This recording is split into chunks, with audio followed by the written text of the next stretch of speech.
We were told it would be over 500 pages. I personally expected small type. I expected my beleaguered little office printer to be getting quite a workout. I expected to give myself eyeball strain. I did not expect this. Page left intentionally blank. And there was a whole bunch of them, actually. Blank pages, intentional and explicitly so. I thank you, truly, from the bottom of my heart.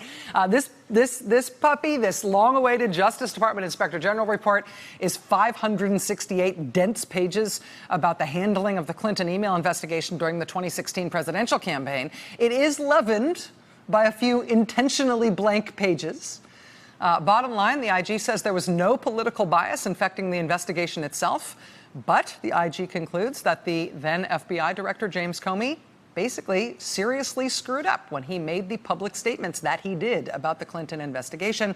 The IG seriously implies that those were made basically in response to criticism of the FBI, public criticism of the FBI for not being hard enough on Hillary Clinton.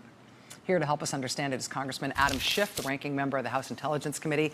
Congressman, thank you for joining us. Appreciate having you here tonight. It's great to be with you. This is a remarkable window into the behavior of the FBI and the Justice Department. You heard what my bottom line takeaway is from this report. I'm curious as to what yours is. Well, it's very much the same. I think there's no question that Director Comey and the FBI were reacting to these constant Republican attacks. You're being too easy on Hillary. You're being too easy on Hillary. And there was one other thing, of course, and that is that James Comey thought that Hillary Clinton was going to win. And I think that also informed his decision-making. But you're right to point all this out because we're at risk of making the same mistake again. As you have the Republicans once again beating up on the Department of Justice, you also have them demanding information in the name of transparency. And one thing that the report really didn't go into is that part of James Comey's mistake, part of his maximalist transparency policy outweighs the department rules and regulations, was providing information to Congress, providing witness interviews, 302s to Congress, testifying about the details of a pending or closed case or a soon-to-be reopened case. All of that at the time he called transparency, and at the time I remember saying what you're calling transparency will soon come to be known by another name, and that is mistake. But we're at risk of that mistake again.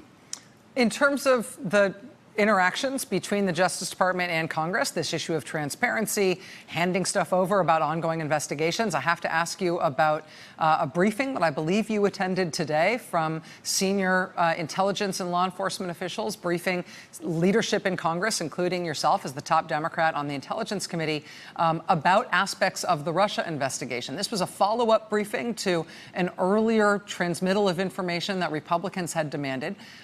What can you tell us about that briefing today? And whether you think it was proper?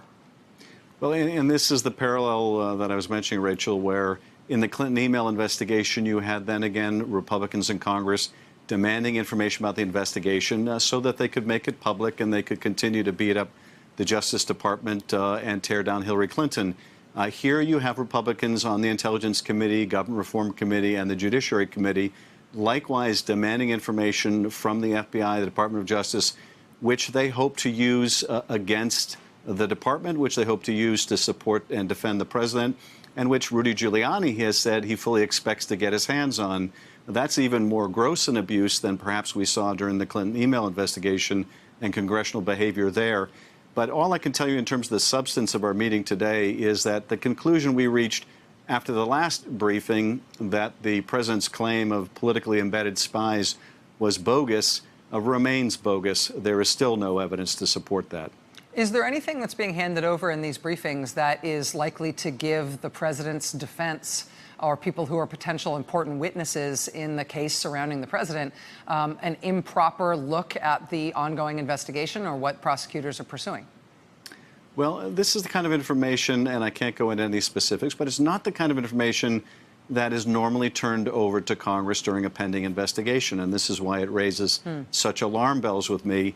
What's more, certainly in our committee, and I think with Mr. Gowdy and the Government Reform Committee, the whole purpose of seeking it is not to do oversight, is to try to help the president's legal defense. So it comes out of an improper motive. But in terms of whether we'll ultimately have that impact on the investigation, That depends on whether those that receive the information abuse it. I have to hope that they won't, but the record of some of the people who are making the requests is not very fortuitous in that regard. Congressman Adam Schiff, the top Democrat on the Intelligence Committee, thank you very much for your time tonight, sir. It's good to have you here. Thank you. All right. Lots more to get to tonight on what, as I said, has been a blockbuster news day. Senator Elizabeth Warren is going to be here live in studio in just a moment. Stay with us. Hey there, I'm Chris Hayes from MSNBC. Thanks for watching MSNBC on YouTube. If you want to keep up to date with the videos we're putting out, you can click subscribe just below me or click over on this list to see lots of other great videos.